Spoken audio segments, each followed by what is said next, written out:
First of all, I want to say that I have a dream physique. So I am very, very athletic. I play a lot of paddle, but I must admit that it is not my main occupation. Let's say that what is most important to me are words. So I am also a writer, a screenwriter, a playwright, a director. Who am I?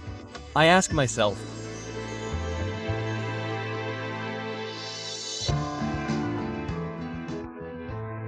I love poetry, above all, literature, and I also love music above all. Who are we deep down? So when I am offered songs like this, very musical and very poetic, I would be really stupid to refuse. What a miracle. It's a new adventure where we really have this legendary voice of cinema. On the agenda for an entire album where we explore different feelings and states of mind. What do we know about ourselves, about the life that leads us? To so many meetings? This week, a duo that distinguishes itself through music. Cinema icon Françoise Fabian and inspired composer Léonard Lasserie meet us around a piano to talk about their latest album. Then, a special treat at the Marmottan Monet Museum. But we're going to meet up with a major author on the French literary scene right away at the Tristan Bernard Theatre.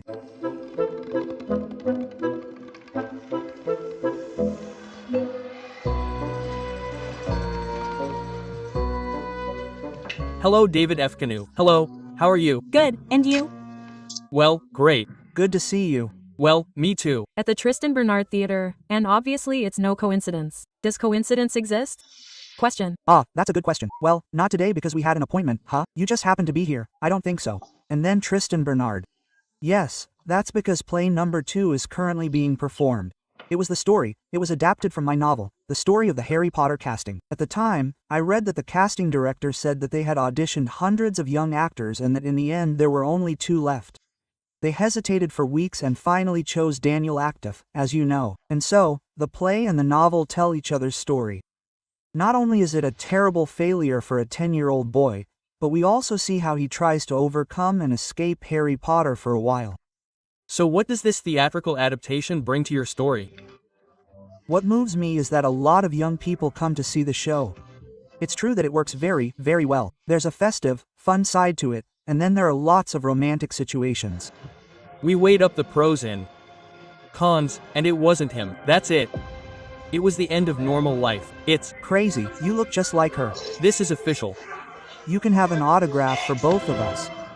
Harry B. Your 20th novel, Everyone Loves Clara, explores the boundaries of reality through the fate of Clara, a teenager who wakes up after a long conversation with the gift of clairvoyance. What made you want to explore this connection to the invisible that people who have near-death experiences often describe?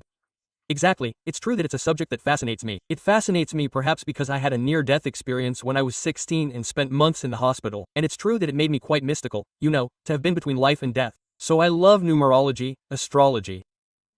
I'm always calculating the signs in everything. I believe that we can sometimes have an immediate connection with a place or a person. So it's this whole emotional grid that I wanted to work on in a novel. And for this book, for the first time, by the way, I met clairvoyance, not to predict my future, but to hear about the birth of the gift. And that fascinated me.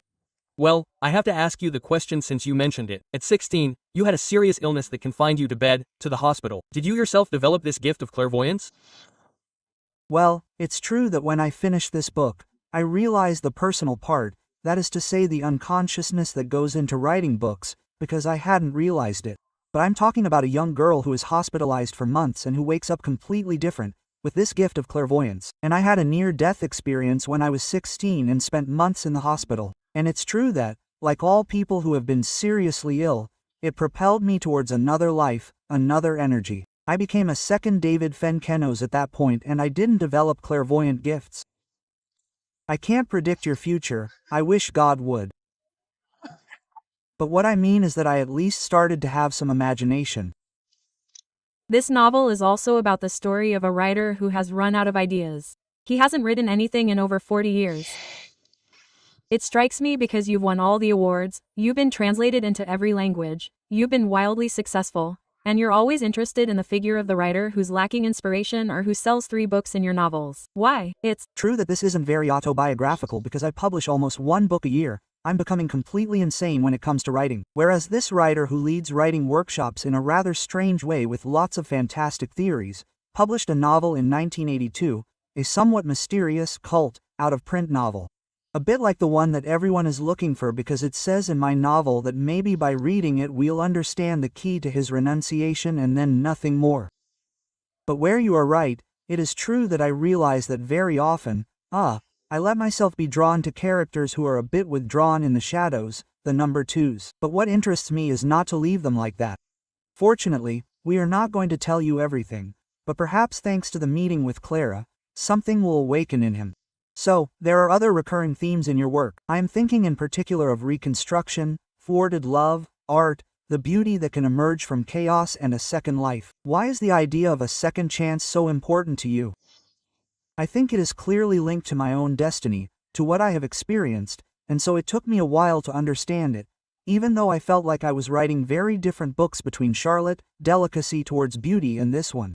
There you have it, these are different tones, different universes that I approach, but overall, they are all permeated by the same questioning, in any case by the same obsession, which is that of self-reinvention. So I think that it is the intimate part. I really write fiction, I love telling stories, but the intimate part is really there. I come back to your last novel in Everybody Loves Clara. You write the following thing that really struck me. It is not uncommon for a writer to understand the intimate dimension of their book after writing it. So, what does that mean? It means that even in fiction, the unconscious is present. In any case, it proves that I am consistent for once because you quote a sentence that is actually quite close to what I said. I love the idea of telling novels with characters. There are a lot of characters here. There are love stories, and Clara. It's a book that I wanted to sort of be romantic, but it's also a real reflection on writing through the character of the writer who has stopped writing, who leads writing workshops, and that allows me, in a way, to be present in the book. Yes, I really believe that we understand things after we've written them. Why? Because for me, writing is about calling on the sensitive side of ourselves, the irrational side.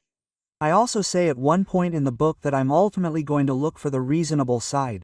I don't like to understand what I'm writing in the end. It's very important for me to let myself be guided by these slightly evaporated feelings. Then, when I meet readers, when I'm promoting it, when I've just seen it, I start to understand my book little by little. Well, that's good. So there you have it, promoting it is ultimately a form of therapy.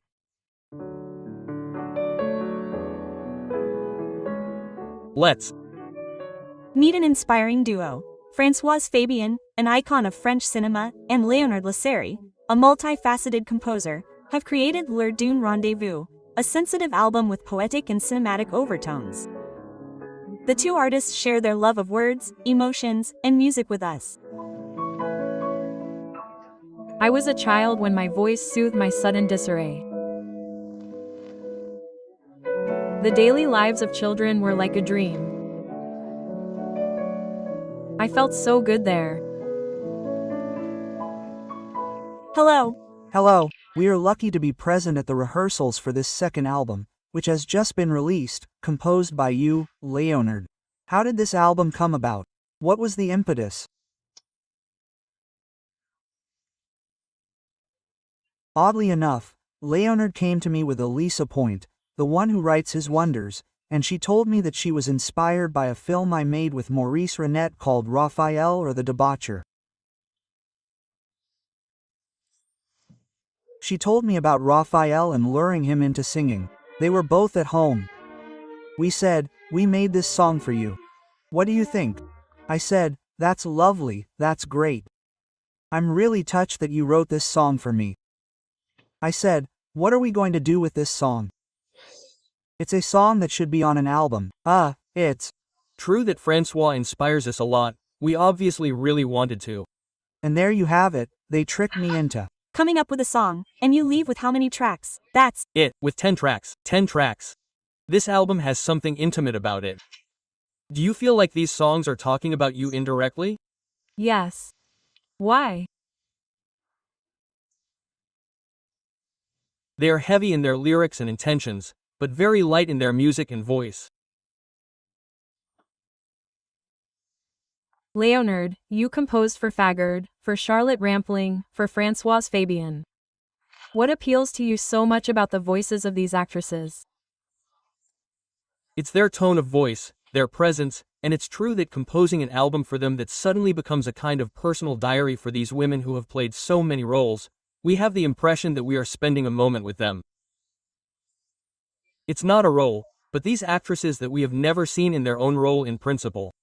So, it's true that during Trampling, she said, this album is me. And Françoise also says it quite often. There's something about it where we spend a moment with Françoise. The Léonard album navigates between cinema and song. There's something very impressionistic about it, as well as the confidence is.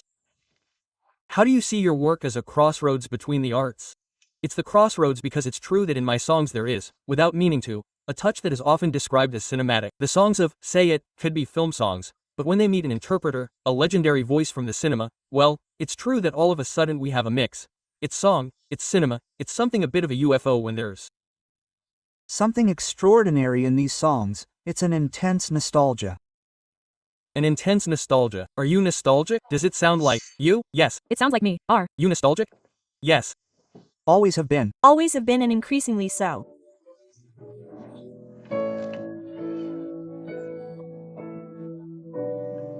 Saying I love you isn't obsessive, and even so, say it anyway.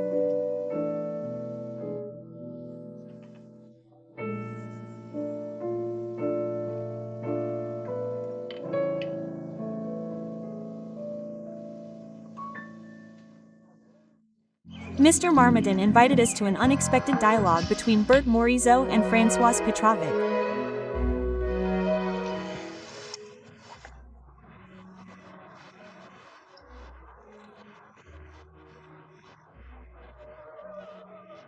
Two artists, two eras, two feminine perspectives to celebrate vitality, fragility, and color. I'll take you with me.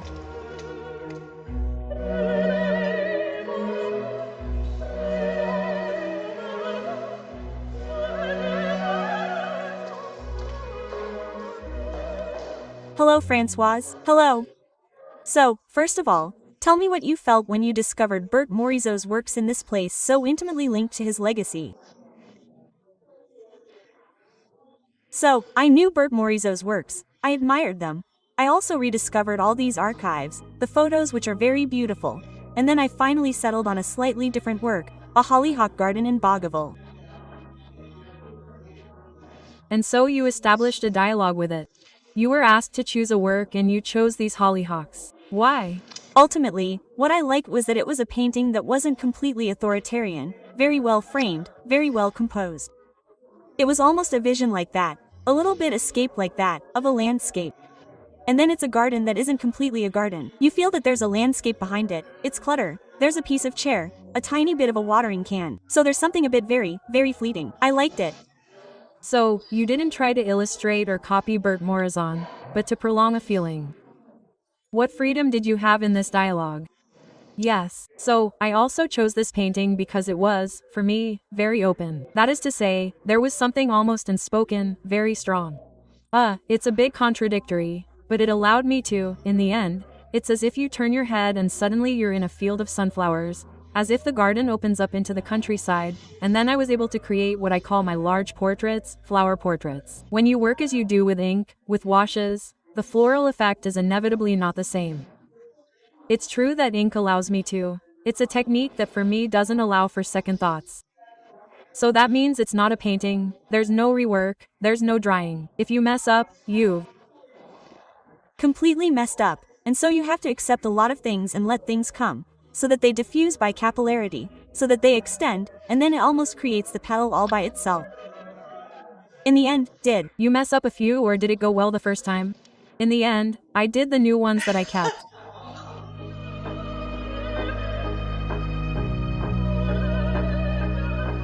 Thank you, Françoise. Thank you. I'm going to stay in your garden for a while and I'll see you very soon for new adventures on France 24.